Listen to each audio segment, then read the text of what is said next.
है, अगर इंद्रियां साथ में होंगी तो वो चेतन है, ठीक है।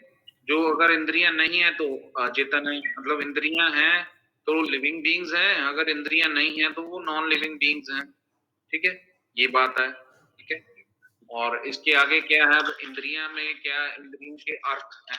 अब जो इंद्रियों वाला जो शरीर है, शरीर में क्या क्या है, जैसे जो अब ये हमारे हैं वायु, अग्नि, आकाश, पृथ्वी। आकाश, आकाश से शुरू करेंगे, आकाश, वायु, अग्नि, जल, पृथ्वी, ठीक है ना। तो इनसे ही हमारे जो हैं सेंसरी ऑर्गन जो हैं, जो जो उनको तन्मात्राएं कहते हैं। इनकी तन्मात्राएं क्या हैं, आप लिख सकते हैं, कितनी तन्मात्राएं। शब्द, स्पर्श, रूप, रस, गंध, ये लिखे, इससे आपको समझ लगेगी क्या है। तो एक जगह आप लिख लिए ये शब्द, स्पर्श, रूप, रस, गंध, ठीक है। तो ये मैं थोड़ा सा अपनी तरफ से बता रहा हूँ, इसके ऊपर तो लिखा ही है। जो शब्द तन्मात्रा है ये आकाश को इंगित करती है, ठीक है ना। अगर आकाश है तो शब्द होगा, ठीक है ना। अगर आकाश नहीं है तो शब्द नहीं होगा, ठीक है। तो ये कौन सा हमारा, कौन सा इसमें जो है सेंस ऑर्गन है, श्रोत्र इंद्रिय। इंद्रिय कौन सी होगी, श्रोत्र इंद्रिय। इसमें नहीं लिखा पंडित जी, वैसे मैं बता रहा हूँ। अच्छा। तो श्रोत्र इंद्रिय होती है जो कान सुनने वाले, ठीक है जी। तो वायु जो है, वायु स्पर्श, वायु का क्या है, तन्मात्रा कौन सी है, स्पर्श है। तो स्पर्श जो है वो हमारी कौन सी इंद्रिय जो है जो स्पर्श का अनुभव लेती है, त्वचा हो गई ना। त्वचा जो है वो स्पर्श का अनुभव करती है। ऐसी आ गई अग्नि। अग्नि जो है उसकी तन्मात्रा जो है वो है रूप, रूप, ठीक है ना। शब्द, स्पर्श, रूप। रूप अग्नि को इंगित करता है। तो रूप जो तन्मात्रा है ये कौन सा होगा, रूप कहाँ, कौन सा क्या रूप देखते हैं हम, देखने वाला कौन सी होगी, नेत्र हो गए हमारे। तो जल जो है, जो रस, रस हम लेते हैं, तो रस तन्मात्रा जो है जल को इंगित करती है, तो रस इंद्रिय जो है वो। और गंध जो है पृथ्वी, पृथ्वी को जो करती है तन्मात्रा, वो गंध, गंध है तन्मात्राएं जो इसको है। ये घ्राण इंद्रिय हमारी जो सूंघने वाली जो शक्ति है वो ऐसे हैं, इसमें आ जाती है, ठीक है जी। ये हो गया हमारे इंद्रियों के बारे में बताया, ठीक है। शब्द, स्पर्श, रूप, रस और गंध, इंद्रियों के जो अर्थ हैं वो कौन कौन से हैं, शब्द, स्पर्श, रूप, रस और गंध। मन के अर्थ कौन कौन से हैं, मन क्या करता है, मन करता है चिंतन करता है, विचार करता है, ठीक है। ध्यान करता है, ध्यान है। संकल्प करता है, ठीक है, ये मन के गुण हैं, ठीक है। क्या क्या करता है, मन के अर्थ क्या है, चिंतन है, विचार है, दोहन, ध्यान, संकल्प। और आगे हैं गुण, गुणों की बात हो रही है। गुणों ऐसे गुरुवादी गुण जो बताए हैं उन्होंने, 20 प्रकार के गुरुवादी गुण हैं। ये सब बात सर एक जगह मनन भी लिखा है। हाँ जी, मनन भी लिखा है सर, चिंतन और मनन एक जगह मैंने देखा है। चिंतन, विचार, मनन। मनन, मन जी जी मतलब हमें कुछ बिठाना अपने, जी जी। तो ये हो गया। तो आगे है फिर जो गुरु, गुरु आदि गुण कौन से, एक है गुरुत्व, गुरुत्व यानी इच्छा सर। हाँ जी, कुछ पूछना है। क्या मन इच्छा, हाँ जी, इच्छा, इच्छा क्या, डॉक्टर साहब कुलदीप जी एक सेकंड पहले ना, डॉक्टर साहब को पहले आप पढ़ाने दो ना, पहले बाद में फिर पूछेंगे। अच्छा, तो गुण जो है ऐसे 20 प्रकार के गुण हैं जो एक दूसरे के ऑपोजिट हैं। जैसे गुरु का ऑपोजिट क्या होगा, लघु। गुरु यानी हैवी हो गया, भारा हो गया। लघु जो है वो क्या हो गया, हल्का हो गया।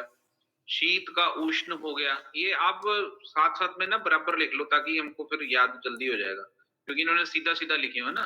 गुरु का ऑपोजिट हो गया लघु, शीत का ऑपोजिट हो गया उष्ण, स्निग्ध का ऑपोजिट हो गया रुक्ष, ठीक है।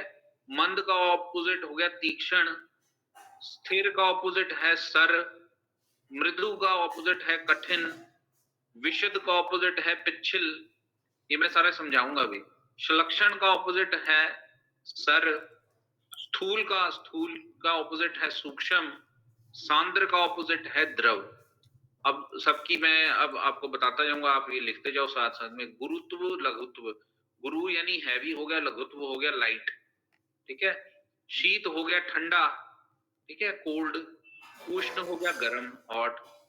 स्निग्ध जो है वो, हम स्निग्ध को ये 3-4 अक्षर ऐसे हैं जो सेम लगते हैं। अब स्निग्ध की परिभाषा जैसे कि मान लो हम कहेंगे घी है, घी क्या चीज है? घी स्निग्ध है ना। चिकना तो चिकना उसका उल्टा जो है, हाँ जी, चिकना चिकना चिकना, हाँ चिकना कह लेंगे ना। स्निग्ध हो गया चिकना, और रूक्ष हो गया खुरदुर जो, हाँ खुरदरा उबड़ खाबड़ हाँ, उबड़ खाबड़ भी रूक्ष कहेंगे, जो कि ड्राई नहीं, हम इसको खुरदरा ड्राई कहेंगे, सूखा सूखा सूखा सूखा, ठीक है। रूखा रूखा रूखा रूखा हाँ, रूखा भी कह सकते हैं, सूखा हुआ ड्राई भी कह सकते हैं, ये भी कहेंगे। अब मंद का तीक्ष्ण, मंद तीक्ष्ण यानी तेज। मंद जो है वो क्या है? जो तेज नहीं है, तीक्ष्ण नहीं है, धीमा है ना। धीमा स्लो स्लो ठीक है। स्थिर का सर, स्थिर जो है वो स्टेबल हो गया, एक जगह खड़ा है, हार्ड है, मतलब एक ही जगह है, स्थिर हो गया।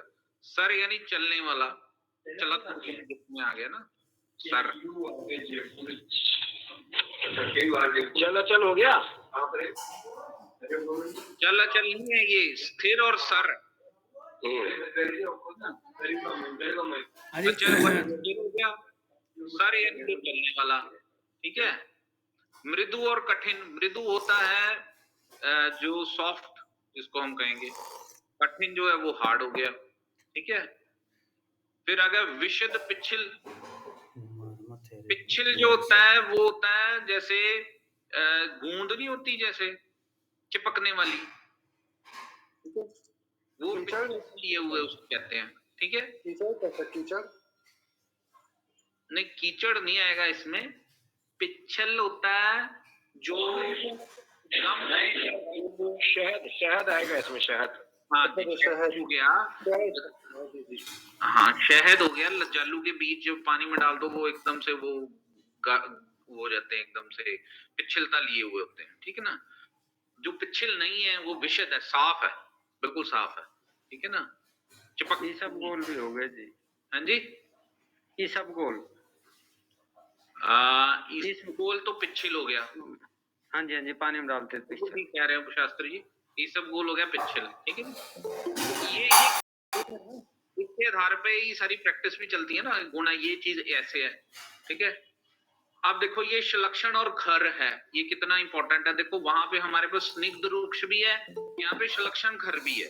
अभी शलक्षण खर कैसे हम उसको डिफरेंशिएट करेंगे?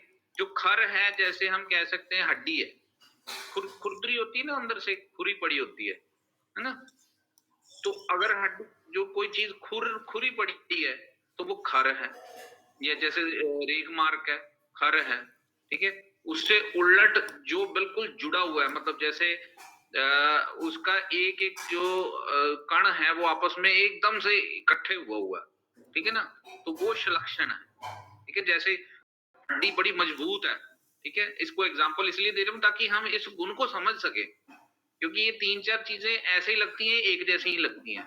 जैसे स्निग्ध का रूक्ष है, तो फिर यहाँ पे शलक्षण खर क्या हो गया, वहां पे रूक्ष भी वैसा ही हो गया, रूक्ष हो गया वहां पे ड्राई, ठीक है। तो यहाँ पे खर क्या है? खर क्या है? जो कि पूरी तरह भरा नहीं हुआ। तो शलक्षण क्या है? जो पूरी तरह भरा हुआ, उसके अंदर पूरे तरह जैसे मांस पूरी तरह भरा है, जो स्टाउट शरीर, एकदम से भरा पूरा शरीर है, ठीक है। स्थूल हो गया जो बहुत बड़ा है, जो हैवी है, बड़ा है देखने में, बहुत सूक्ष्म हो गया जो बहुत छोटा है, ये तो आराम से ही है। बड़ा हो गया स्थूल, स्थूल शरीर है हमारा, एक सूक्ष्म शरीर है, ठीक है। ऐसे ये दोनों हो गए। सांद्र द्रव, सांद्र द्रव क्या है? सांद्र जो सॉलिड स्टेट है वो सांद्र है, द्रव जो है लिक्विड स्टेट है वो द्रव आ गया, ठीक है। जी जी, पता लग गया सबको? हाँ जी, आगे चलो, चलिए। कुछ पूछना तो नहीं? अब पूछना है किसी ने? नहीं जी नहीं। नहीं सर, तथा इच्छा द्वेष सुख दुख और प्रयत्न पर अपर युक्ति संयोग विभाग प्रतिकत्व परिणाम संस्कार और अभ्यास ये भी गुण है। ये किसके गुण है? इच्छा द्वेष ये मन का गुण है, ठीक है। सुख दुख का कौन है? ये भी मन का है, ठीक है। प्रयत्न भी जो है मन का है, ठीक है। तो ये पर अपर युक्ति ये सब मन के हैं, ठीक है। संयोग विभाग ये अब आ गया द्रव्य, कोई चीज का किसी चीज का आपस में संयोग हो रहा है, कोई विभाग हो रहा है, ठीक है, ठीक है। ये प्रतिकत्व ये द्रव्यों की बात हो रही है, जो सृष्टि में आपस में जो द्रव्य हैं ये उसकी बात हो रही है। अब है परिणाम संस्कार। अब ये क्या है? परिणाम जो है वो काल के बारे में बता रहा है, परिणाम, ठीक है ना, वो काल हो गया। और संस्कार क्या है? संस्कार यहाँ पे बात करें जो हम अनुभव कह सकते हैं, या किसी चीज को हम जब पकाते हैं तो वो संस्कारित हो जाती है उसके बाद। जैसे हम कोई खाना बना रहे हैं, ठीक है, उसको जब हम आपस में जब उसका संयोग विभाग, ये थोड़ा ना केमिस्ट्री भी आ जाती है। अगर हम एलोपैथी मॉडर्न व्यू के, तो केमिस्ट्री में फिजिकल प्रॉपर्टीज कहते हैं या केमिकल प्रॉपर्टीज कहते हैं, ऐसे हम बात करते हैं। भाई दो चीजें आपस में संयोग हुई, संयोग होकर वो आपस में घुल मिल गई और एक नई ही चीज बना दी, उसको हमने कह दिया संस्कार हो गया उसका। उसका पूर्णता प्राप्त करना है ना सर, पूर्णता प्राप्त नया चीज बन गई, दो चीजें जैसे अग्नि संस्कार, नई चीज बन गई, वो उसका क्या हो गया? वो संस्कार हो गया, ठीक है ना, ऐसे हो गया, ठीक है। ये क्या है? इंद्रियों के हमारे अर्थ हैं सारे, और ये हो गया। आगे फिर क्या है? प्रयत्नादि कर्म चेष्टित मुच्ययति। तो जो प्रयत्न जो हम करेंगे, प्रयत्न अर्थात चेष्टा पूर्वक क्रिया का नाम जो है वो कर्म है। कर्म तो सिंपल है, हम सबको पता है। जो वो इसमें द्रव्य का भी कर्म क्या है, ये द्रव्य क्या काम करता है, उसका क्या कर्म है, हमारा क्या, मतलब हर इंसान का क्या कर्म है, हर एक की अपनी अपनी प्रॉपर्टीज है। कर्म यानी उसकी प्रॉपर्टी क्या है, ठीक है ना, जो वो कर सकता है, वो जो करता है, जो उसका करने में कार्य क्या करता है, वो एक तो है वो गुण है, गुण ये है, और कार्य क्या करेगा, वो हो गया उसका कर्म हो गया, ठीक है। अब आगे है, इसके आगे ना इन्होंने विवेचन ही बताया हुआ है कि कई चीजें क्या हुए, इनको हमने बस ये देख लिया ना कि कर्म, कर्म का हमने अर्थ देख लिया कि प्रयत्न जन्य चेष्टा शरीर का व्यापार कर्म कहता है, ठीक है। फिर इसके बाद सीधा हमारे पास आएगा समवाय क्या है, समवाय का लक्षण, समवाय किसको कहते हैं, ठीक है। समवाय है कि जो कोई चीज घनिष्ठता के साथ किसी के साथ जुड़ी हुई है, उसका घनिष्ठ संबंध है उसके साथ, वो है समवाय तो निश्चेष्ट कारण गुण, ठीक है। समवायो क्या यहाँ पे लिखा है? समवायो अप्रभावो भूमि द्याना गुणर्माद स नित्य यत्र ही द्रव्यम न तत्र नियतो गुणो। पृथ्वी आदि द्रव्यों का, जैसे कि 26वें अध्याय में कहे हैं, वो 26वां अध्याय छोड़ो, पृथ्वी अपने गुणों से पृथक ना होना समवाय है, ठीक है ना। कई चीजें हैं जिनका गुण ही ये है, कोई चीज गुरु है तो वो गुरु ही रहेगी, उसका संबंध ही गुरुता से है, तो वो उसको क्या कहेंगे? वो समवाय है उसके साथ, गुरुता उसकी समवाय उसके अंदर ही है, ठीक है। जैसे कोई व्यक्ति जो है शुरू से ही भारा है, मोटा है, तो वो मोटा ही रहेगा, ठीक है। जो कोई शुरू से ही कमजोर पतला है तो शुरू से वो समवाय कारण है कि उसके साथ उसका ये गुण जुड़ा हुआ है, ठीक है। या किसी द्रव्य का है, इस द्रव्य की ये प्रॉपर्टी है, ये ही रहेगी, इसका समवाय कारण ये कि इसका इससे घनिष्ठता है, इसका संबंध इससे घनिष्ठ है, इसके साथ जुड़ा, तो वो क्या है? समवाय। अर्थात द्रव्य गुणों के बिना नहीं रह सकते और गुण बिना द्रव्य के नहीं रह सकते, ठीक है।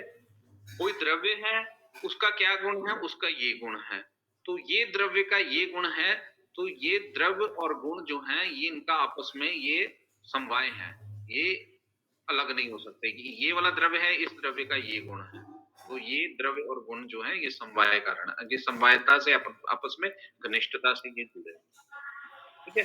कर्म क्या हो गया? कर्म की वो कार्य क्या कर रहा है, उसका काम क्या है, ये गुण है तो कार्य ये कर सकता है, ठीक है ना, ये उसकी चेष्टा है, ये ऐसे इसको हम ये लेंगे, ठीक है। ये समवाय संबंध नित्य है। नित्य मतलब ये बदल नहीं सकता, ये रहेगा, ऐसे ही रहेगा। संयोग की तरह अनित्य है, क्योंकि हेलो। जहां पर द्रव्य है वहां पर गुण नहीं रहता, ऐसा नहीं, अपितु निश्चित ही है। अब कोई द्रव्य हाँ है, जी। कोई ये चीज है, तो इसका कोई ना कोई गुण तो है ही है ना, ठीक है ना, इसको ये अर्थ हाँ है, जी। ठीक है। जहां द्रव्य है वहां गुण भी है, इसलिए हाँ, अभी द्रव्य क्लास चल रहा है और जी। गुण का नियत संबंध होने से इनका संबंध भी नियत ही है। जो नियत नियत हम ये कहें कि भी जो है ही है, निष्ठता इसकी रहेगी रहेगी, ये बदल नहीं सकती, ठीक है। जिसमें कर्म और गुण आश्रित हैं और जो समवाय कारण है वह द्रव्य है। अब जो द्रव्य होता है इसी के अंदर गुण भी है, इसी के अंदर कर्म भी है, ठीक है। कोई द्रव्य है, द्रव्य यानी कोई भी चीज, ठीक है, उसका ये गुण है तो ये कर्म करेगी। तो एक द्रव्य के अंदर गुण भी है और कर्म भी है, ठीक है। समवाय तु निश्चेष्ट कारणम गुणम, द्रव्य के साथ समवाय संबंध वाला एवं कारणवान गुण है, ठीक है। गुण निर्गुण होते हैं, गुण में गुण नहीं होता, जैसा कि लिखा है। क्या क्या है? समवाय तो निश्चेष्ट कारणम गुण, द्रव्य के साथ समवाय संबंध वाला निश्चेष्ट निष्क्रिय एवं कारणवान गुण है। तो गुण जो है द्रव्य के साथ, ये बात वही बार बार करे कि द्रव्य के साथ जो है गुण अटैच ही रहेगा, वो समवाय तो निश्चेष्ट कारणम गुणम, यही है, ठीक है। अब कर्म का लक्षण क्या है? कर्म क्या करेगा? संयोगे च विभागे च कारणम द्रव्यम आश्रितम। कर्म क्या है? द्रव्य और गुण को आपस में घनिष्ठता में ये अलग नहीं हो सकते। लेकिन कर्म क्या करेगा? कर्म या तो वो संयोग करेगा, जोड़ेगा उसको, या उसका विभाग करेगा, ठीक है। समझ रहे हैं आप कि नहीं समझ रहे? क्या मैं समझाना चाहता हूं? बिल्कुल सर, बिल्कुल समझ में आ रहा है। बिल्कुल बिल्कुल बिल्कुल बिल्कुल। संयोगे च विभागे च कारणम द्रव्यम आश्रितम कर्तव्य क्रिया कर्म कर्म नान्यपेक्षते। जो कि द्रव्य का आश्रय लेकर रहता है तथा संयोग और विभाग में कारण है, उसका नाम कर्म है, ठीक है। कर्म किसी अन्य कर्म की अपेक्षा नहीं करता। द्रव्य और गुण परस्पर एक दूसरे के समवाय की अपेक्षा करके कारण बनते हैं। जो कर्म है वो इंडिपेंडेंट है, लेकिन जो द्रव्य और गुण है ये इंडिपेंडेंट नहीं है, ये आपस में जुड़े हुए हैं, ठीक है ना। तो इस द्रव्य का ये गुण है। कर्म क्या करेगा? कर्म ये किसी के लिए तो ये संयोग का काम करेगा, किसी के लिए विभाग का काम करेगा। जैसे आपको मैं एग्जांपल समझाता हूं। जैसे मान लो हम कहेंगे मधुर है कोई चीज, मीठी है, ठीक है ना। तो कोई द्रव्य है, मीठा है, ठीक है। कुछ ले लो, हम शहद, अब शहद को ही ले लें हम। शहद देखो कितनी अच्छी बात है, ये दिस इज एन एक्सेप्शन है। शहद को ले, चीनी को लेते हैं हम। चीनी जो है मीठी है, ये इसका गुण है कि ये मीठी है और ये गुरु भी है। अब ये क्या करेगी? ये वजन जो है, लेकिन इसका कर्म क्या है? कर्म ये है कि ये वजन जो है बढ़ाएगी, ठीक है ना, ये इसका कर्म है। लेकिन अगर वहीं पर हम मधु की बात करें, मधु भी मीठा है, ये द्रव्य है, इसका गुण क्या है? मीठा है, लेकिन इसका कर्म क्या है? कर्म विभाग का काम कर रही है। यहाँ पे वजन को बढ़ाएगी नहीं, यहाँ वजन को ये कम करेगी, ठीक है। द्रव्य और गुण जो है उनका समवाय कारण आपस में जुड़ा है, ठीक है। लेकिन जो कर्म है उसको समवाय संबंध से नहीं, वो उसके अलग अलग कर्म है, या तो वो संयोग करेगा या वो विभाग करेगा। कर्म किसी अन्य कर्म की अपेक्षा नहीं करता। अच्छा ठीक है, आगे चले हम। कि सदवृत्त शांति मंगल पाठ आदि अनुष्ठान की कार्य अध्यात्म कर्म। चलो ये अलग बात बता रहा है। इस प्रकार सामान्य आदि 6 कारणों का वर्णन किया गया है। अब उनका कार्य कहा जाता है। इस शास्त्र में धातुओं का साम्य करना ही कार्य है। इस शास्त्र का प्रयोजन भी धातुओं को समान रखना ही है, ठीक है। तो ये जो द्रव्य गुण कर्म ये क्या काम कर रहे हैं? ये हमारे धातुएं जो हैं, धातु मैंने कल भी आपको बताया था कि कितने दोष हैं हमारे शरीर में। 3 दोष हैं, त्रिदोष हैं। और धातुएं कितनी प्रकार की हैं हमारे अंदर? 7 प्रकार की धातुएं हैं। रस, रक्त, मांस, मेद, अस्थि, मज्जा, शुक्र, ठीक है। धातु साम्य जो है, धातुएं अपनी नॉर्मल अवस्था में रहें, ये ही स्वस्थ शरीर की डेफिनेशन है। ठीक है, धातु साम्य, धातुओं को साम्य रखना ही ये जिम्मेवारी है शरीर को स्वस्थ रखने के लिए। ठीक है, अगर धातुएं गड़बड़ा जाती हैं, बढ़ जाती हैं, ठीक है, या कम हो जाती हैं, तो जैसे अब रस धातु है, मान लो हम रस धातु क्या है? रस धातु है कि जो हम खाना पीना खाते हैं, खाना खा के जो हमारा जो जूस, डाइजेस्टिव जूस बनता है, वो जूस फिर हमारा शरीर सोख लेता है। ठीक है ना, हमारी जठराग्नि सोख लेती है, सोख कर फिर एक और रस बनाती है शरीर के अंदर, वो जो शरीर का रस है। ठीक है, उस रस को हम क्या कहते हैं? रस धातु कहते हैं।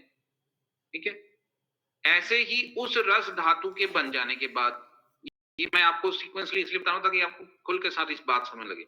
रस धातु जो है उसमें से ही चीजें लेकर रक्त बनता है। ठीक है, रक्त की जो प्रेपरेशन होती है, जो हम खाना खाते हैं वो जब हमारा शरीर सोख लेता है, उसकी रस धातु बनाता है, उस रस धातु के उसमें से ही कणों में से लेकर फिर रक्त की निर्माण होता है।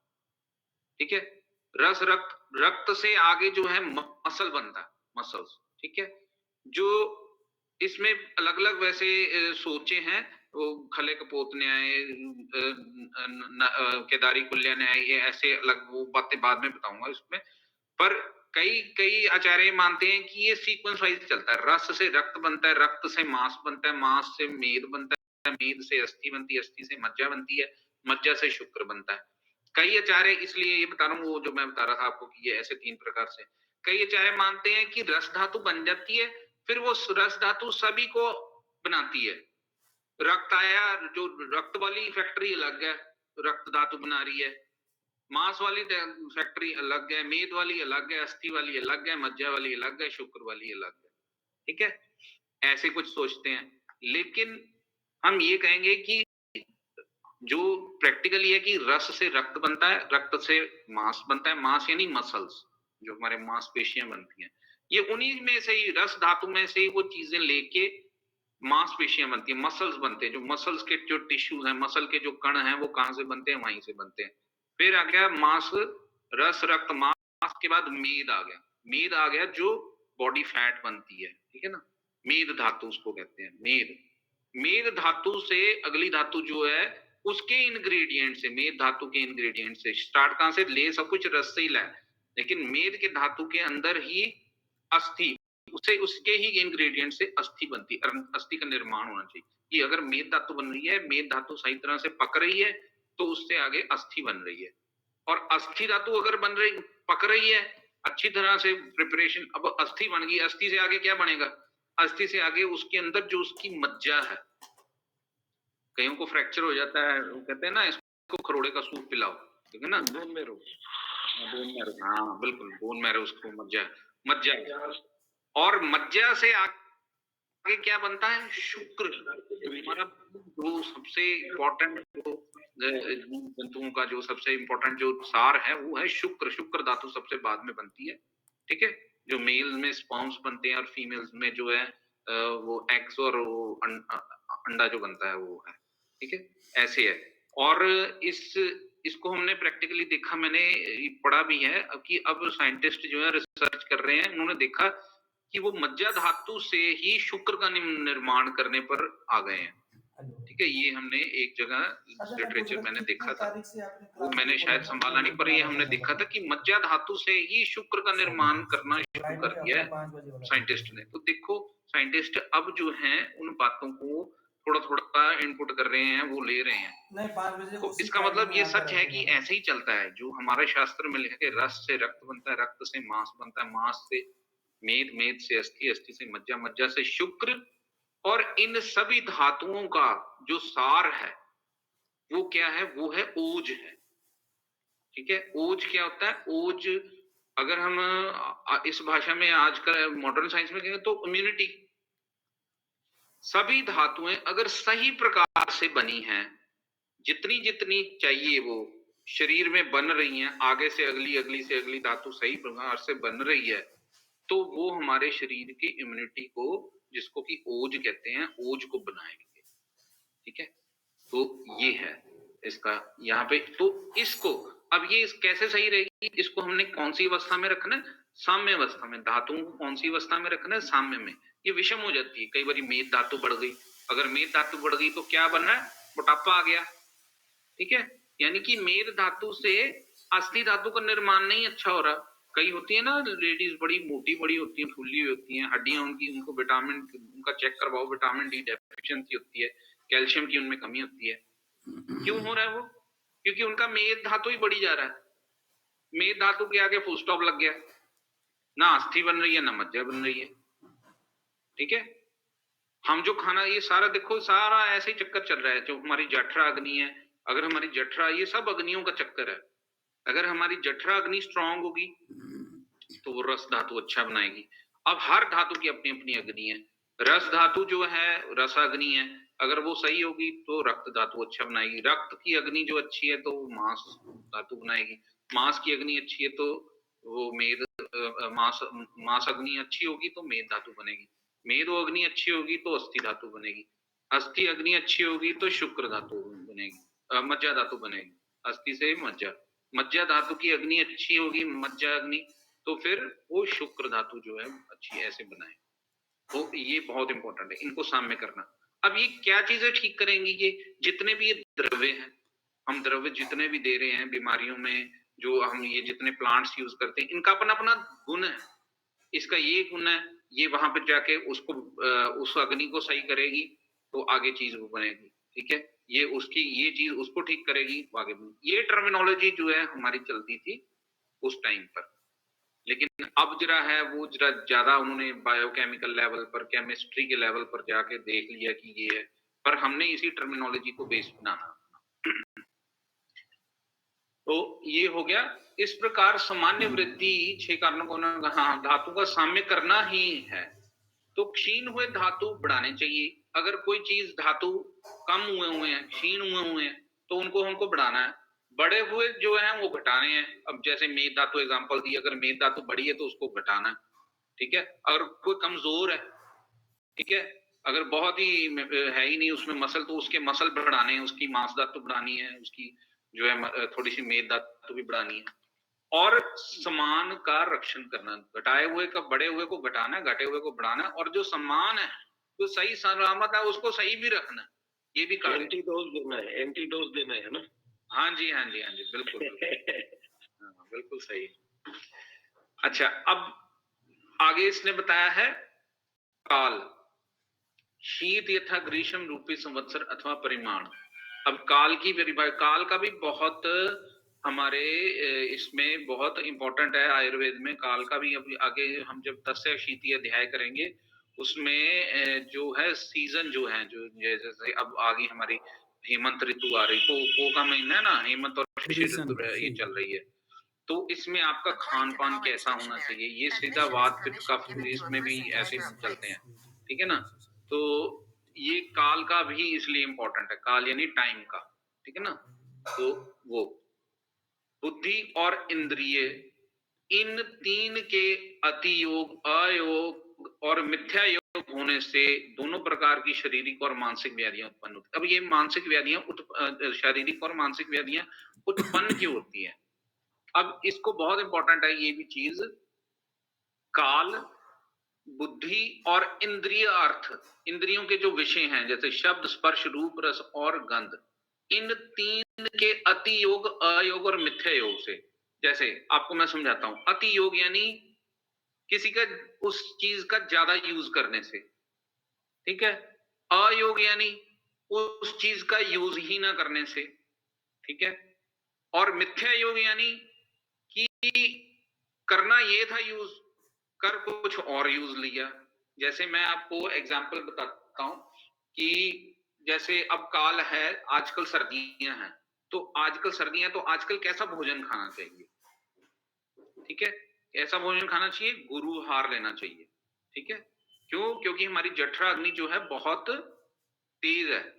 आजकल सर्दियों में जठरा अग्नि जो होती है बहुत तेज होती है, तो उसमें आहार कैसा लेना चाहिए, गुरुहार लेना चाहिए, ताकि उसको कंट्रोल किया जाए। लेकिन हम गुरुहार नहीं लेते, हम कौन सा आहार लेते, लघुहार ही खाते रहते, लघुहार ही, जठरा अग्नि और प्रदीप्त होगी, भूख हमारी खत्म ही नहीं होगी, ठीक है।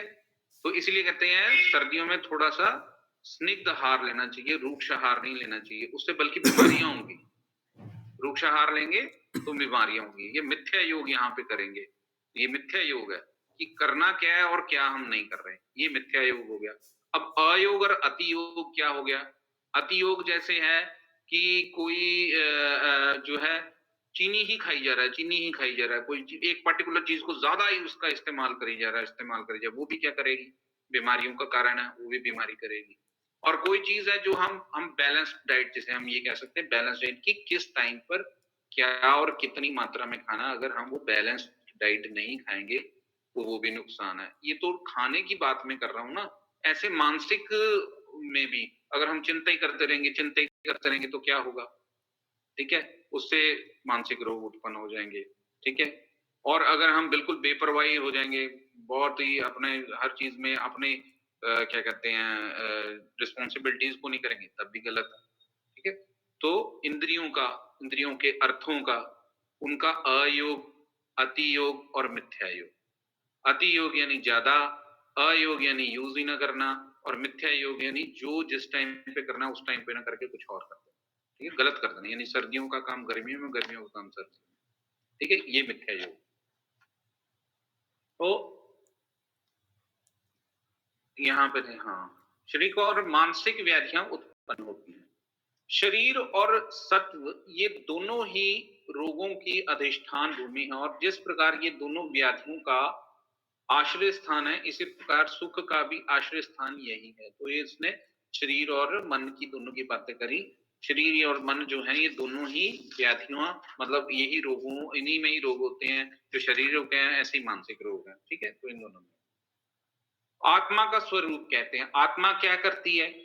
आत्मा का इसमें पढ़ लीजिए, सामने है, आप पंडित जी दिखा दीजिए। निर्विकार परस्व आत्मा सत्व भूत गुणेरिंद्रिय चैतन्य कारणम नित्यो दृष्टा पश्यति ही क्रिया।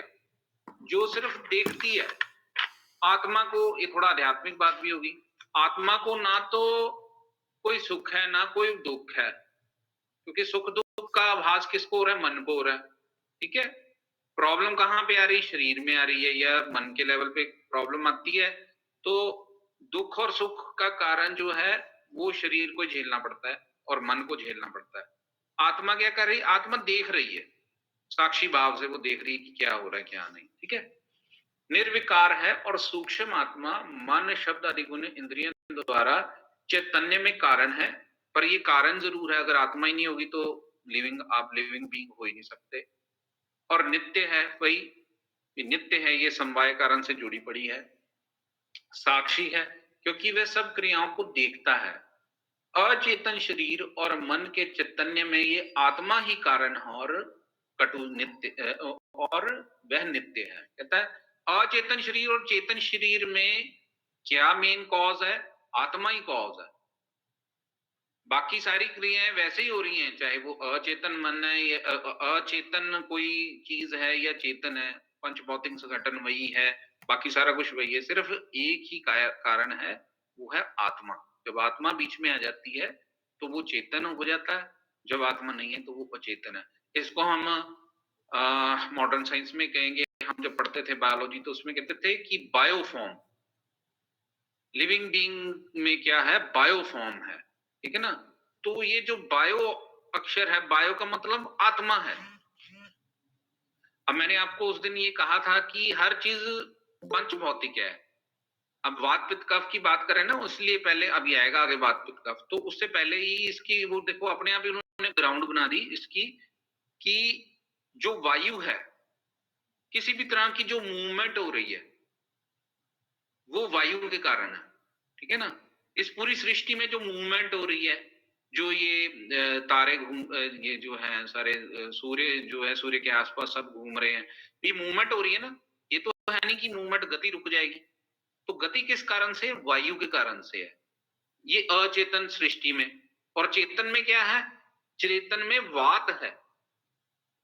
चेतन में जब उसके साथ आत्मा जुड़ गई है, उसी वायु के साथ जब आत्मा जुड़ गई है, ये मेरे प्रैक्टिकल बात है, मैं प्रैक्टिकली सोचा है, ऐसे किसी किताब में लिखा नहीं है, मैं आपको बता रहा हूं अपनी तरफ से, कि जब वायु चेतनता लेकर आती है किसी शरीर के अंदर है तो वो वात हो गई।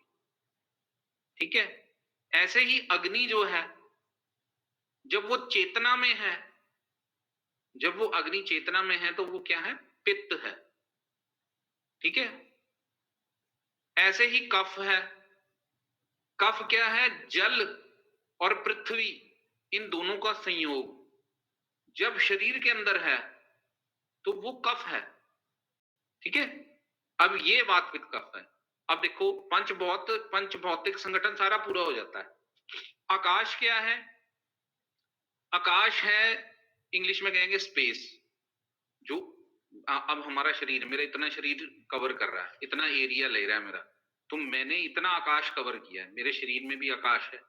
ठीक है, तो उस आकाश के अंदर वायु, अग्नि, जल और पृथ्वी उस आकाश के अंदर है। तो पांचों चीजें आ गई। ठीक है, आकाश तो हो गया, ये स्पेस ऑक्युपाई कर ली। ठीक है, अब क्या है? वायु है। वायु जब आत्मा के साथ है, बात हो गया।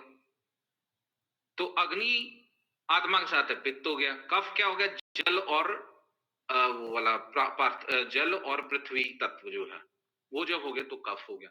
अब आपको ये क्लैरिटी हो जाए कि वात क्या है, पित्त क्या है, कफ क्या है। वैसे तो ये वात पित्त कफ प्रॉपर्टीज है, ठीक है, लेकिन मोटे तौर से आपको ये समझ लगेगी वात क्या है, पित्त क्या है, कफ क्या है। ठीक है, समझ गए आप ना वात पित्त कफ। अब हम जब वात पित्त कफ के गुण पढ़ेंगे तो आपको और भी क्लैरिटी होगी कि मैं क्या बात कर रहा हूं। संक्षेप रूप में शरीर दोषों के अब अगली वो देखो, अपने आप ही बता दिया उसने। रोग प्रकृति वायु पित्त कफोक्त शरीरो दोष संग्रह मानस पुनरुदृष्टो रजस्त तम एवच। ठीक है, संक्षेप रूप में शारीरिक दोषों के कारण जो हैं वो वात पित्त और कफ हैं, और मानसिक दोषों के कारण जो है रज और तम है। शारीरिक कोई भी रोग इन वात पित्त कफ के बिना नहीं हो सकता। ठीक है, तो जो शारीरिक रोग हैं वो वात पित्त कफ के कारण हैं, और जो मानसिक रोग हैं वो रज और तम गुण के कारण। गुण जो हैं वो तीन तरह से, सात्विक गुण है, ये हमने पढ़ा ही है, ये तो गीता भगवत गीता में भी लिखा हुआ है। सात्विक वो सत्व, रज और तम ऐसे हैं। जो सत्व है, सत्व का मतलब तो यही है कि जो बिना कोई अवगुणों से परे हो गया। ठीक है ना, वो सत्व गुण, वो तो फिर समझ लो कि वो ब्रह्म ब्रह्म हो गया। ठीक है, लेकिन गुण कौन से हैं? रज और तम जो मेन। रज तम, तम जो है वो कौन सा गुण है? जिसमें कि जो है कह सकते हैं आलस्य है, बासापन है, ये तामसिक गुण है। जो नेगेटिव जितने भी थॉट्स लिए हुए हैं वो तामसिक गुण में आ जाता है। राजसिक गुण में आ जाता है जो कि एक तो सात्विक गुण क्या है? सात्विक गुण है बिल्कुल शुद्ध है, उसमें डाइट भी आ जाती है। सात्विक आहार जो है बिल्कुल शुद्ध आहार जो हम खा रहे हैं, जैसे हम पवित्र। शास्त्री जी जरा अच्छी तरह समझा देंगे सात्विक गुण क्या है। सात्विक दोषों के आधार पर कफ जो है वो तामस गुण है, वायु जो है राजस गुण है, और पित्त सात्विक गुण है। जो है तामस है। तो वो कफ दोषों के के जितने भी आधार सिम्टम्स है वो सारे सात्विक गुणों में आते हैं, हाँ, वो सारे तामस गुण में आते हैं। हाँ, जी जी। तो जो तामस गुण है वो नेगेटिव जितनी भी चीजें हम हैं, अंडा, मीट, शराब, ये सब, ये आहार के अगर लेंगे तो ये तामसिक आहार है। राजसिक आहार जो होता है, जैसे हम मिक्स डाइट हम खाते हैं ना, हम तड़का लगा के मसालेदार ये जो चीजें, ऐसा स्पाइसी फूड खाते हैं, ये सारा जो है ये राजसिक आहार है। और सात्विक आहार है शुद्ध आहार, जैसे फल आदि हैं या दूध हम पीते हैं जो कि बिल्कुल साफ सुथरा जैसे प्रकृति ने हमको दिया है, उसको हम क्या कहेंगे? वो सात्विक आहार जो है वो माना जाता है। दोषों के आधार पे ये आपकी बात बिल्कुल सही है कि वात पित्त कफ जो है वो राजसिक में जो है वो वायु है, और ये मैं शायद भूल गया हूँ, कफ में कौन सा आपने कौन तामस, तामस कफ में तामस है। कफ में तामस, हाँ कफ का तो तामस हो गया। पित्त जो है सत्व है, वात राजस है, और कफ तामस है। वात का हाँ, जो इसका है वो तेजस गुण जो है, ये जो है सात्विक गुण है, ये पित्त का है ना। तो आगे चलिए, शारीरिक दोष दैव्यापाश्रय और युक्ति व्यापाश्रय औषधियों से शांत हो जाते हैं। जो शारीरिक दोष हैं वो किनसे शांत होते हैं? कल भी हमने बात करी थी, या तो दैव्यापाश्रय चिकित्सा होती है, ठीक है, या युक्ति व्यापाश्रय। युक्ति व्यापाश्रय जो चिकित्सा है वो युक्ति से, जो द्रव्यों में हम युक्ति करते हैं, ये द्रव्य इसके लिए, ये द्रव्य इसके लिए, खाने के लिए देते हैं, ठीक है ना, वो औषधि के रूप में हम जो देते हैं वो जो है वो युक्तिवापाश्रय चिकित्सा है।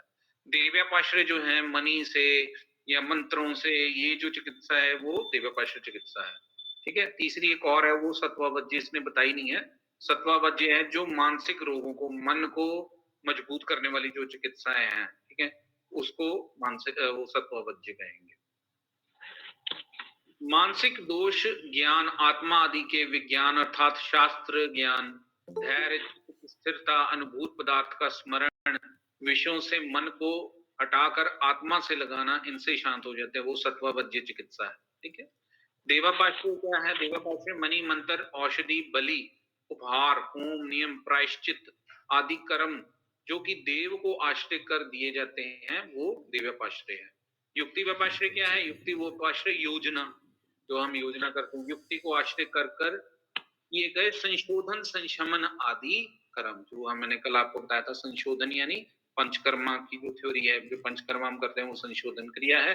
संशमन क्रिया जो है जो औषधि के रूप में जब हम देते हैं। अब नेक्स्ट आ जाता है वायु का लक्षण। अब बात तब की जो है आएगी, वायु क्या, वायु के गुण क्या हैं उसके बारे में है। रूक्ष, अभी हमने 20 गुण किए, उन्हीं के साथ ही इसके गुण है। रूक्ष, शीतो, लघु, सूक्ष्म, चलो अर्थ, विशद, खर, विपरीत गुण, द्रव्य, मारुत, संप्रशामन, संप्रशाम्यति। मतलब ये जो गुण है गुरु, शीत, लघु, सूक्ष्म, ये जो है वायु को बढ़ाने वाले हैं।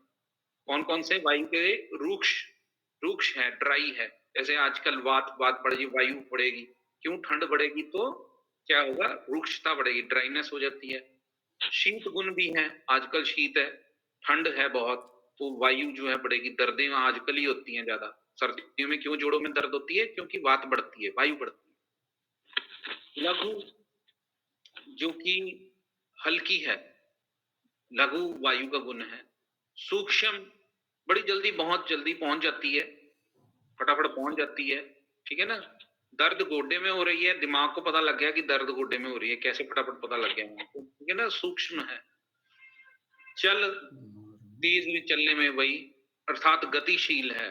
ठीक, विशद अर्थात अपिच्छल, है ना, हमने पिच्छल की बात करी थी ना पीछे की, वो जो विशद का ऑपोजिट पिच्छल था। पिच्छल यानी कि वो चिपचिपा, ये चिपचिपाहट लिए हुए नहीं, उससे उल्टा है। जो पिच्छल गुण होगा वो कफ का गुण होगा। और खर, खर यानी कठोर है, खर ब्रिटल, ठीक है, कठोर उसको कहते हैं। वह इनसे विपरीत गुण वाले, ठीक है, रूक्ष का हो गया स्निग्ध, शीत का हो गया उष्ण, लघु का हो गया गुरु, ठीक है, सूक्ष्म का हो गया स्थूल, स्थूल, सर का स्थिर, सर का स्थिर, और विशद का पिच्छल, और कठिन का मृदु द्रव्यों से शांत होती है। अब ये शांत कैसे होगी? ऑपोजिट द्रव्यों से। ठीक है, सर्दियों में दर्द हो रही है तो क्या कहते हैं ना, तेल की मालिश करो। सर्दियों में ही कहते हैं तेल की मालिश करो, क्यों? क्योंकि उससे वात शांत होगा। ठीक है, उष्ण आहार, मैंने अभी कहा था आपको, थोड़ा स्निग्ध आहार लेना चाहिए, आजकल स्निग्ध आहार लेना चाहिए, उष्ण आहार लेना चाहिए। ठीक है, थोड़ा सा गुरु आहार लेना चाहिए। क्यों? आजकल वात का प्रकोप, वात जो है बढ़ती बहुत है, प्रकोप नहीं कहेंगे हम, वात का प्रकोप तो बाद में होता है। वात आजकल बहुत ज्यादा सर्दी से वात बढ़ती है। गुरु, स्थूल, ठीक है, स्थिर, पिछल और मृदु, इन द्रव्यों से। स्थूल द्रव्य आजकल थोड़ी हैवी डाइट खानी चाहिए, इसमें एग्जांपल साथ में बता रहा हूं ताकि पता लग जाए। शीत से वायु बढ़ता है और उष्णता से कम होता है, इसलिए वायु को वैदिक शास्त्र में शीत प्रकृति माना है, विशेषिक दर्शन में इसको अनुष्णा शीत माना है। वैसे इसको शीत माना है, नॉर्मल हम इसको ठंडा ही मानते हैं कि ये शीत है, ठीक है, वायु। नेक्स्ट आ गया हमारे पास पित्त का लक्षण। पित्त कैसा होता है? संस्निग्धोष्णम, कुछ स्निग्धता लिए हुए, तीक्ष्ण जो तेज है, द्रव, अम्ल, सर, कटु, ठीक है, द्रव यानी थोड़ा सा लिक्विडिटी लिए हुए, अम्ल खट्टा, सर और कटु, कटु यानी जो कड़वा जो है, ठीक है ना, कड़वा हम कहेंगे। विपरीत गुना पित्त द्रव्य राशि प्रशांत, इससे विपरीत गुण वाले जो हैं वो इसको शांत करेंगे। क्या क्या है? स्नेह सहित अर्थात थोड़ा सा स्निग्ध है, उष्ण गर्म है, तीक्ष्ण शीघ्र कार्य करने वाला, सुई की तरह तेज, तीक्ष्ण है, तेज है, कहते हैं ना हम खट्टी तली चीजें खाएंगे तो पित्त बढ़ जाती है, अमल पित्त हो जाता है, खट्टे डकार आने शुरू हो जाते हैं। क्यों है? क्योंकि अगर हम वो चीजें ही वैसी खाएंगे तो पित्त बढ़ जाएगा। सरगमनशील और कटुरस है। पित्त विपरीत गुण वाले द्रव्यों से शीघ्र ही शांत हो जाता है। इसमें एक मैं आपको याद करने का तरीका बता देता हूँ। आगे 6 रस हम पढ़ेंगे, मधुर, अम्ल, लवण, तिक्त, कटु, कषाय। तो कौन सी चीजें जो हैं वो पित्त को याद करना थोड़ा सा मुश्किल है, तो अलका पित्त को बढ़ाती है। आप ये चीज लिख लो, अलका पित्त को बढ़ाती है। अमल, लवण और कटु, ठीक है, अमल, लवण और कटु, ये चीजें क्या हैं? ये पित्त को बढ़ाएंगी। तो इससे ऊपर ऑपोजिट वाली कौन सी है? मधुर, ठीक है, मधुर, मधुर, अमल, लवण, तिक्त, कटु, कषाय है ना। तो मधुर, तिक्त और कषाय ये इसको कम करेंगी। ये मधुर औषधियां, तिक्त औषधियां और कषाय औषधियां ये पित्त को कम करेंगी और अलका पित्त को बढ़ाती है, यानी अमल, लवण, कटु जो है ये पित्त को बढ़ाएंगे। ठीक है, इसको हम थोड़ा सा याद करने के लिए इसलिए इसका बता दिया क्योंकि इसमें थोड़ा सा कंफ्यूजन हो जाती है। उसको कफ को करने वाली जो है नीचे वाले हैं, तिक्त, कटु, कषाय। मधुर, अमल, लवण जो हैं वो वात को कम करने वाले हैं। ठीक है, मधुर चीजें खाएंगे, अमल चीजें खाएंगे, लवण चीजें खाएंगे तो वो वात को कम करेंगी। ठीक है, तिक्त, कटु, कषाय जो है वो कफ को कम करेंगी और बढ़ाएंगी क्या? मधुर, अमल, लवण कफ को बढ़ाएंगी, तिक्त, कटु, कषाय जो है वात को बढ़ाएंगी। ऐसे अब आगे हमारे पास कफ का लक्षण। कफ कैसा होता है? कफ है गुरु, शीत, गुरु है, ये भी ठंडा होता है, सिर्फ पित्त गर्म होता है। ठीक है, कफ भी ठंडा होता है और वात भी ठंडा होता है। मृदु यानी सॉफ्ट है, ठीक है, स्निग्ध है, ठीक है, चीकना है, मधुर है, स्थिर है, स्टेबल, स्थिर मतलब सॉलिडिटी लिए हुए है, ठीक है, और पिच्छल, पिच्छल यानी कि गाढ़ा है, चिपकने वाला है। ठीक है, ये कफ के गुण हैं। इनसे विपरीत गुण वाले पदार्थों से ये गुण शांत होते हैं, इनके विपरीत है। जैसे लघु आहार लेंगे, ठीक है, तो वो क्या करेंगी? वो शरीर को कम करेंगी। ठीक है, उष्ण आहार लेंगे तो शरीर का कफ वाला शरीर घटेगा। ठीक है, ऐसे ही इससे ऑपोजिट गुण वाले जो है कफ को जो है वो कम करते हैं। साध्य रोगों की शांति, ये इसने आगे यही बात बता दी है। कहता विपरीत गुण वाले, हेतु विपरीत यानी कारणों के विपरीत, व्याधि के विपरीत और हेतु और व्याधि दोनों के विपरीत और कार्य करने वाले, ये आगे चल के बात चलेगी तब हम पढ़ेंगे। ये है विपरीत गुण वाले द्रव्यों को देश, मात्रा, काल के अनुसार योजना करने पर औषधि से साध्य व्याधियां शांत हो जाती हैं। इनसे विपरीत गुण वाली जो हम औषधियां देश के अकॉर्डिंगली, मात्रा के अकॉर्डिंगली और काल के अकॉर्डिंगली, ठीक है ना, तो देश भी अब है, एक साधारण देश है, एक अनूप देश है, एक जंगल देश है। अब 3 तरह के देश होते हैं। जो हमारा देश है यानी हमारा जो पंजाब है ये साधारण देश में आ जाता है। जंगल देश होता है जहाँ पे जैसे अब बिहार या यूपी में है, वहां पे लोग मोटे होते ही नहीं, भारे नहीं होते। क्यों? क्योंकि वहां पर वात ज्यादा है। ठीक है, वो जंगल देश है जहां पर वात ज्यादा होगी। ठीक है, और अनूप देश जो होते हैं जिनमें कफ ज्यादा है। ठीक है, वैसे हमारा आता साधारण के अंदर आता है। ठीक है, हमारा जो देश है वो साधारण में आता है। अनूप देश जहां पे ठंड बहुत होती है, ठीक है, वो, और जहां पे जंगल देश है जहां पर गर्मी होती है ज्यादा। ठीक है, सूखापन होता है जहां पे, ड्राइनेस ज्यादा होती है। ड्राइनेस ज्यादा है तो वायु दोष वहां पे बढ़ेगा। ठीक है, और अनूप देश में क्या है? ठंडक ज्यादा है, उसमें क्या कहते हैं, सांद्रता ज्यादा है, पृथ्वीपण ज्यादा है, तो वो कफज की तरफ जाएगा। साधारण देश जो है यहाँ पर दोनों तरह से है, मौसम दोनों तरह से। ठीक है, तो हम साधारण देश में रहते हैं। ऐसे 3 तरह के देश, तो उसके अकॉर्डिंगली भी हमने चलना है कि भी ये इंसान जो है साधारण देश में रहता है, ये जंगल देश में रहता है।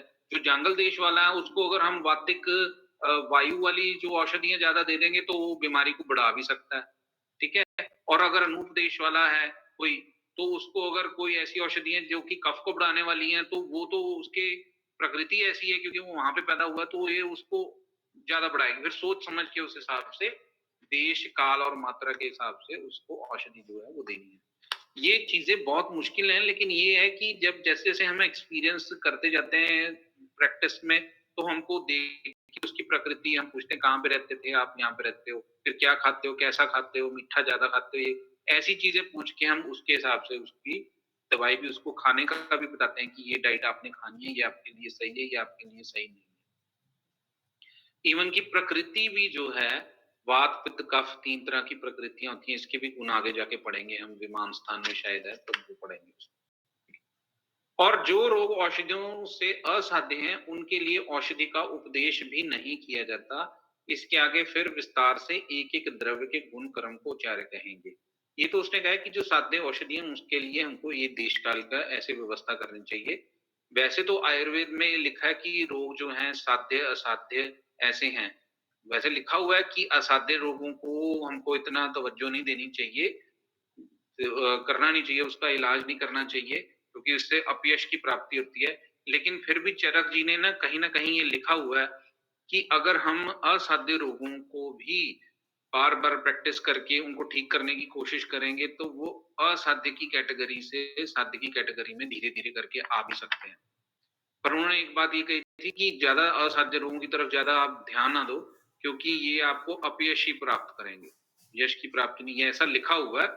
लेकिन अब थोड़ा सा ये चेंज हो गया कि अब हम प्रैक्टिस करते हैं, तो उसमें एक पॉइंट उनका चरक जी का ये भी आ जाता है कि भी हाँ, अगर लगातार हम उसकी प्रैक्टिस करते रहेंगे, अगर जो आपका पेशेंट है वो आपके ऊपर विश्वास रखता है, तो उसकी जनरल कंडीशन अगर ठीक होती रहेगी, तो फिर उसको बांध के रखना चाहिए। हो सकता है उसका असाध्य रोग जो है वो साध्यता की तरफ आना शुरू हो। अब रसों की उत्पत्ति, अभी हमने बात ही कर रहा था मैं, तो ये वात पित्त के बाद जो है रस की उत्पत्ति, जो रस कितने प्रकार के हैं उसकी हम बात करेंगे। रस इंद्रिय से ग्राह्य गुण रस है। इस रस की उत्पत्ति में आधार कारण जल और पृथ्वी है। तो जल और पृथ्वी जो है मेन वो रस की रस को बताते हैं। रसन इंद्री जो है हमारी जल के कारण, मैंने आपको बताया था शब्द तन्मात्रा में रस जो है जल को रस इंद्री जो है डिनोट करती है। ठीक है, इस रस के भेद करने में आकाश, वायु और अग्नि ये तीनों निमित्त कारण होते हैं। वास्तव में रस की उत्पत्ति स्थान जल और पृथ्वी इसका आधार है, क्योंकि एक द्रव्य दूसरे द्रव्य से मिल जाता है। ठीक है, मेनली इसका जो आधार है वो जल और पृथ्वी है। अब देखो वात पित्त का ये जो पंच भौतिक संगठन है, ये बहुत ही डीप बात है। हम ये कहते तो हैं कि वायु गुण है। अब वायु गुण की भी अगर हम विवेचना करें ना, उसको और भी ज्यादा बारीकी से कहेंगे, तो उसमें हम ये देखेंगे कि जो वायु गुण है उसमें वायु सबसे ज्यादा है, वायु का पोर्शन सबसे ज्यादा है। और 1/8 भाग जो है बाकी सभी पंचभूतों का, पंचभौतिक जैसे क्या कहते हैं वायु है ना, तो उसमें आकाश भी है, उसमें पृथ्वी भी है, उसमें जल भी है, उसमें तेज भी है, वायु में भी, लेकिन वो बहुत माइनर है। ऐसे ही अग्नि में, अग्नि सबसे ज्यादा है। ठीक है, बाकी के जो गुण हैं वो बहुत कम है, वो भी जुड़े हुए हैं लेकिन वो बहुत कम है। ऐसी विवेचना की हुई है। पर चलो हम इतनी डिटेल में नहीं जाएंगे, मोटा मोटा यहाँ पे इस चीज की बात करेंगे। इसलिए इस एक रस के 6 वेद कहे जाते हैं। ठीक है, तो रस इंद्रिय जो है जैसे जल के तत्व से, तो 6 प्रकार के रस इन्होंने अब बताए हैं। पृथ्वी और जल जो है मेन कारण है रस को जो डिनोट करता है। पृथ्वी और जल को अधिकता से, अच्छा अब ये आप नोट कर लीजिए, तो मधुर सबसे 6 रस लिख लीजिए आप, मधुर, अम्ल, लवण, तिक्त, कटु, कषाय, ऐसे 6 रस हैं, लिख लीजिए आप। फिर उसके बाद में बताता हूँ किसमें कौन सा पंचभूत सबसे ज्यादा है। अब आप आ जाओ मधुर गुण आ जाओ। ठीक है, मधुर में क्या,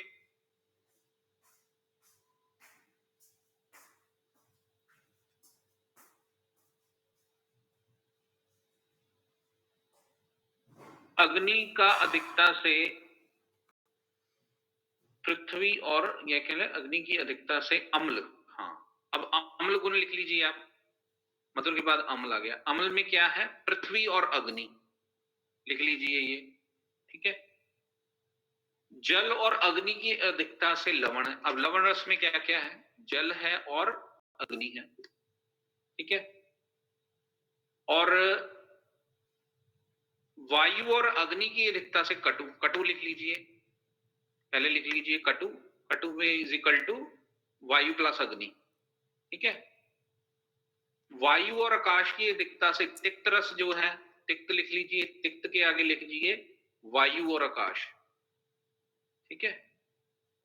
फिर लास्ट में तिक्त के बाद है कषाय, कषाय में क्या है? वायु और पृथ्वी की अधिकता से कषाय रस बनता है। आप समझ रहे हैं सारी मेरी बात कि मैं दोबारा बताऊं? सर ये तिक्त कौन सा? मधुर से मधुर, अमल, लवण, तिक्त, कटु, कषाय आप लिख लीजिए, कटु तिक्त कषाय लिख लीजिए या तिक्त कटु कषाय। वैसे तिक्त कटु कषाय होता है। मधुर में दो हैं, एक जल और पृथ्वी गुण सबसे ज्यादा है, ठीक है। अम्ल में जो है वो है अग्नि और पृथ्वी गुण ज्यादा है, ठीक है। लवण में जो है वो है जल और अग्नि गुण, ठीक है। वायु और अग्नि की अधिकता से जो है वो कटु, तिक्त में वायु और आकाश है, और जो कषाय है उसमें क्या है? पृथ्वी और वायु। लिख लिया आपने सबने?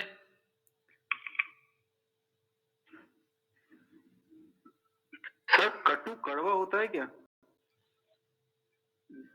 कटु जैसे तिक्त मैं आपको बता दूं, जैसे नीम, निम्न है, निम्न तिक्त में आता है, ठीक है। नीम, हाँ, निम्न जो नीम है वो तिक्त में आता है, ठीक है जी। और जो कड़वा है वो मिर्च है, जो काली मिर्च, पिपली। हाँ, मिर्च होगी, पिपली होगी, करेला भी जो है वो कटु में आता है, ठीक है। कषाय, कषाय, कषाय समझते हो आप? हाँ सर, फिटकरी, फिटकरी सर। हाँ, फिटकड़ी कषाय हो गई। एक और वो है सुपारी, सुपारी खाते हैं ना हम, सुपारी है ना, सुपारी दांतों में लग जाती है, ऐसे दांतों में लग जाती है ना, चिपकती है, वो कषाय रस प्रधान है, ठीक है। ऐसे जो द्रव्य हैं वो कषाय रस वाले होते हैं। जैसे आम का पत्ता है, सर आम का पत्ता आप चूसोगे ना, उसको खाओगे तो ऐसे चिपकेगा आपके ना दांतों में, ऐसे सब में चिपकेगा, वो कषाय रस प्रधान है। तिक्त रस सोच के रखो, जैसे तिक्त रस है नीम का जैसे स्वाद है, वो तिक्त रस में आ जाता है। कड़वा स्वाद जो है वो मिर्च का है, ठीक है ना, हरी मिर्च हो गई या काली मिर्च हो गई, जो एकदम से बस पानी निकाल देती है शरीर का, ठीक है। तो मधुर, अमल, लवण तो इजी है, वो तो पता ही है, मधुर मीठा हो गया, अमल खट्टा हो गया, ठीक है। अब वो ऐसे हैं रस। सर ये अम्ल में नींबू वगैरह यूज करने थे या कुछ और भी आता है इसमें? अमल में नींबू है, बिल्कुल है। अमल में वो भी है, क्या कहते हैं, आंवले में, आंवले में वैसे 5 गुण होते हैं, अमल भी है उसमें, ठीक है। और कुछ पूछना पूछिए, मैं बताता रहूंगा कि इसमें ये गुण है। सर अम्ल में डोमिनेंट क्या है? अमल में अग्नि और जो है ना, अग्नि और पृथ्वी है डोमिनेटिंग, पार्थिव और अग्नि। अमल जो है वो आप थोड़ा सोचो, उसको सख्त है, अमल खट्टा है और सख्त है। और अगर लवण की बात, खट्टा है और सख्त है, यानी कि उसमें अग्नि भी है और पार्थिवनेस भी है, ठीक है ना, पार्थिवता भी है, तो वो अम्ल की कैटेगरी में आ गया ना। और लवण जो है वो पिघला हुआ है, ठीक है, जलीय तत्व उसमें है और अग्नि तत्व भी है। कोई लवण वाली चीज खाएंगे तो भूख लगती है, ठीक है ना, क्योंकि वो अग्नि को भी बढ़ाता है। समझ रहे हैं? जी सर ये सनाय पत्ती किस में आएगा? अम्ल में आएगा कि तिक्त में आएगा? नहीं, सनाय पत्ती अम्ल में नहीं आता, तिक्त में आता है। तिक्त में आएगा। सनाय पत्ती ये आपका चिरायता है, चिरायता तिक्त में आता है ये, ठीक है, ठीक है। ये तिक्त द्रव्य हो गए, नीम हो गया, चिरायता हो गया, ये तिक्त द्रव्यों में आते हैं। सर तिक्त कड़वा के अंतर्गत आएगा सभी ना? कड़वा, कटु, कटु जो है वो जो तीखा है, कटु, जी सर, जी जी। कटु, ठीक है ना? तीखा और तिक्त कड़वा। सर हाँ। अपोजिट होगा, अपोजिट, अपोजिट। नहीं, ऑपोजिट नहीं है ये। सर अपोजिट कहने का मतलब मेरा ये था कि कटु और तिक्त, कटु बोले तो तीखा और तिक्त बोले तो कड़वा। वो संस्कृत में होने के कारण हमें ऐसा लग रहा है, हम हिंदी वाले हैं, वो संस्कृत में है कटु शब्द। हाँ, कटु शब्द संस्कृत का है, संस्कृत में ऐसा उल्टा है। तीखा ही है, ठीक है ना? हाँ, जो कड़वा है वो तिक्त में आ जाता है, ठीक है? यही परम सत्य है।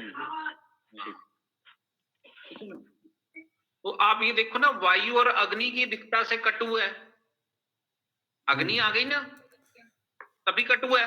जी जी तीखा सर, है, एयर फायर, एयर फायर। है ना? अब आप ये देखो, वायु और आकाश की दिक्कता से तिक्त है।